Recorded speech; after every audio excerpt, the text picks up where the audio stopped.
You open yourself up a lot more. Now, you kind of forget about that jab, that sharp jab when you're trying to land your big shots. So he's got that pinpoint jab. He's got that distance, great defense, and he's a very good fighter. How would you fight Lomachenko? Look, I think styles make fights. I think me and Lomachenko would be an unbelievable fight, a great fight. And regardless of what happens tomorrow, I'd love to have that fight with Lomachenko. We were scheduled to fight, so he's a big name still in Australia. I'm a massive name in Australia. We could still do 30, 40, 50,000 people in the stadium regardless of what happens tomorrow. The way I would fight Lomachenko is use my speed, use my angles as well, and try to be, relentless. And I think he hates it when you got a rough and tough kind of guy, especially like myself. We saw it with Salido, we saw it with Lopez, able to keep him on the outside. I think that's one of the things too, keeping him on the outside. Now Devin, I think, is going to keep him with that reach, definitely on the outside. If he does get on the inside, it becomes a more difficult fight. Now, who do you think is more skillful between Devin and Lomachenko? Well, look, I haven't fought Lomachenko, but I've been in there with Devin. Very, very skilled fighter, the most skilled fighter I've ever been in there. And when you look at both guys, they both have great attributes, but I fought Devin, so I got to go with that. Until I fought Lomachenko, then I can give up. Is it true that Shakur said that you turned down the fight with him? Is that true? Look, you know me. Look at my track record. I'll fight any man living. Doesn't bother me. I had fought Teofimo Lopez, November 27th, Madison Square Garden, shocked the world, took all the belts. Instead of having a parade in Australia, tune up, whatever we could have done, it was there. There was 10 different names we could have. We went straight into a possible Lomachenko fight, couldn't do it. Devin Haney, twice. So my last fight with Devin Haney was October 16th. Within a year, 11 months, I fought 2 of the supposed 4 kings and another one, which obviously couldn't make the fight happen. So for me, I never turn down no fight. It's got to make sense. I've made enough money in this sport to pick and choose when I want to fight, when I feel great. Now, I'm not a silly man. If I was going to fight Shakur in April, that means I would have been having to be in proper camp in January. I've got 3 kids. I want to spend time with them. I was on holidays. He went through the list. Isaac Cruz. How many world titles he won? None. How much money he made? Not much. Zepeda, same thing. How many titles you won? None. How much money you made? None. So, not much at all anyway. So, it came down to where it's like, no, it doesn't make sense for me. I'm on holidays. We have our own plans. And I've got a job to do very soon. And then from there, it makes sense, let's do it. Speaking of Tio, I'll fight any man. Speaking of Tio, how do you see the fight with him and Josh Taylor playing? It's a very good fight. Again, styles make fights. I think Josh Taylor has the edge in that fight. He's a very good natural 140-pounder. But again, you can't write Tio off. He's a very good fighter himself. And again, it just depends. We haven't seen Tio since I did what I did to him. Look good at all. Questioning himself, the confidence. Is it there? We'll have to wait and see. George, I came over here a little bit late, so you probably already answered this, but obviously your thoughts on the weigh-in and then the push, and the size difference as well, just your thoughts on the weigh-in overall. Yeah, it was a little bit difficult for me to see it from this angle, but I'll check it out on the replay. Look, they're both hyped up for the fight. They're both very excited for the fight, a lot at stake, and we're going to have to wait and see. Is it emotion? Is it just showing that, hey, I'm the champ? Maybe he's trying to get in his head? Yeah, it could be that. Size-wise, obviously Haney is much bigger. But again, Loma looks quite solid as well, so it's going to be an interesting fight. You spoke on the jab. Obviously, that was no surprise. What would you say was a surprise? You did 36 rounds with Haney. 24. I'm sorry, 24 rounds with Haney. What would you say was a surprise or the biggest takeaway of the 2 fights? Look, he's just the defensive style that he has as well. He just makes you work so much extra, to land your shots. Maybe I'll get he gets a good shot off and I've got to try land 3 or 4. And he makes me miss and one might just glance and then he comes back again. He makes you work harder than what you usually work in the ring. You got to be extremely fit, and we saw in the first fight, but in the second fight, I came in tremendous condition. Body was in unbelievable condition, and yeah, unfortunately it wasn't enough, but what a hell of a fight. That second fight, we've never seen Devin with a cut, blood in his mouth before, and I was able to do that. Obviously I had my own cut to my own face, but I love that. I'm a warrior. I love that. Some fans say that Devin is pillow fisted. He has no power. You've been in there with him twice, so tell us what his power is like. No, definitely not. He's got a very, very solid power. It's an explosive power. I was talking about this earlier today in another interview, that power is different for every person. If I quickly jab you like that, without you noticing, it's going to hurt, right? Or you got that thumping power that really you feel. Devon's got that sharp power. Rate it from 1 to 10. I'm not rating it because at the end of the day, it's everyone's different. You know, I've been in some real solid fights, some big fights. I've taken some big shots in my career where I feel the power and I can get through it. Some other guys that don't feel power might rate it a different size. I'm not going to rate it, but you know, he definitely has power, and you know, let's see tomorrow. You've been in there with Teofimo Lopez 12 rounds. You've been in there 24 rounds with Devin. Who has more power, and who do you think wins if Devin moves up to 140 in his next fight? Look, I think Lopez has more of the thumping power. You know what I mean? It's that thump. But again, thumping power doesn't win you fights. It's the sharpness. It's the shots that you don't see. That you know, take its toll and break it down. That's what Devin has. If they were to fight at 140, I think Devin is again the jab, the movement. You know, he'd be able to pick him from distance. But again, Lopez, again, you can never count him out.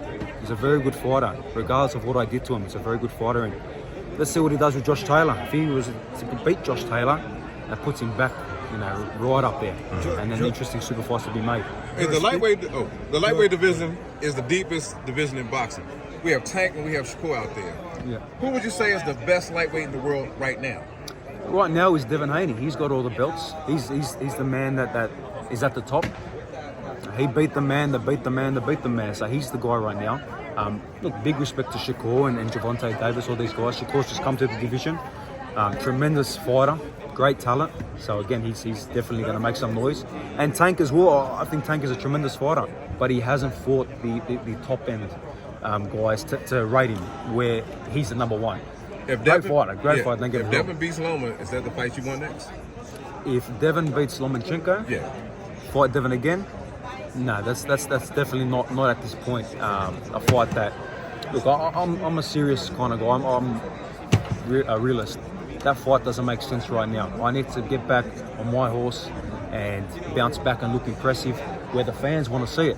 We saw in Australia what we were able to do, 45,000 in a stadium, because the fans demanded it. They want to see it. So there's other options out there for me, but I've got to bounce back. I've got to make my statements. How about Gervonta and Shakur? Yes, Gervonta, Shakur are all guys that I love to fight, guys that I want to fight. And again, Lomachenko, regardless of what happens tomorrow, that is a fight that was supposed to happen, and a fight where styles make fights. I'd love to get on with Lomachenko. He's a big name. I've got a lot of respect for him as well.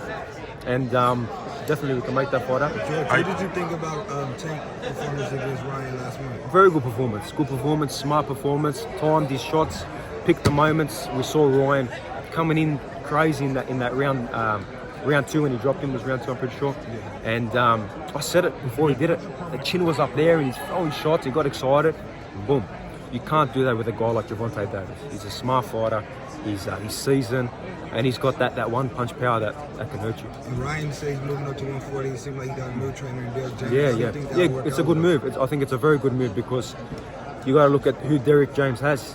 You know, Anthony Joshua there, Errol Spence, Charlo, good guys around him, and I think that's what Ryan needs. Disciplined fighters, guys that are dedicated to the craft, that are going to sit there and make sure he's in line. Because we've all heard of that. His biggest flaw is his discipline and dedication to the sport.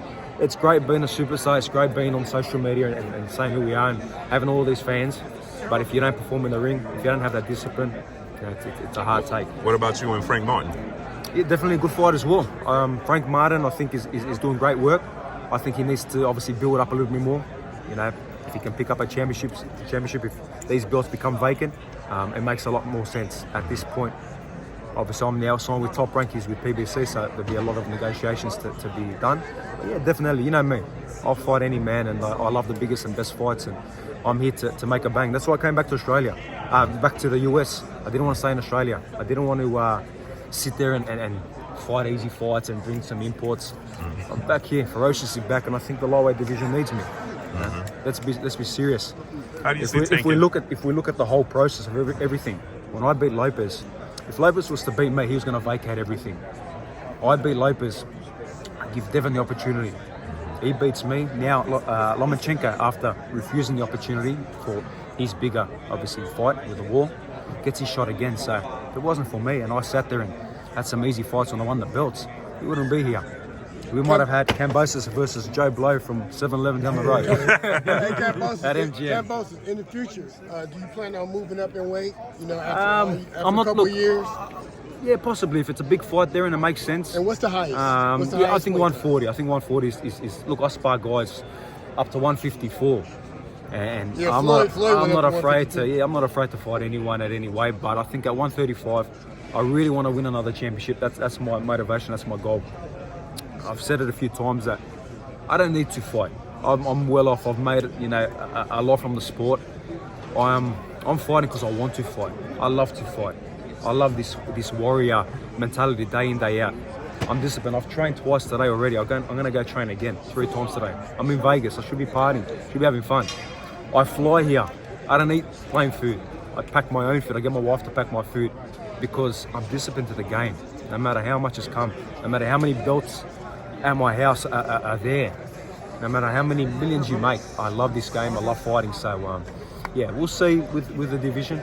If the opportunities come up at 140, maybe a Lopez rematch at 140, maybe a Ryan Garcia at 140, we'll see. But for now, 135. How you see Tank and Devin playing out? Again, another good fight. Styles make fights. Obviously, we've seen Devin hit before. I hit him with some good shots as well. He took them well. I think as you mature, you're able to take better shots. But again, Tank is a very explosive kind of guy. Styles make fights. It's hard to tell when they haven't fought. And look, who cares about the zero? I've been saying it so much. Who cares? If we want to see the best fights, as the media, you want to see the best fight. The fans want to see the best fights.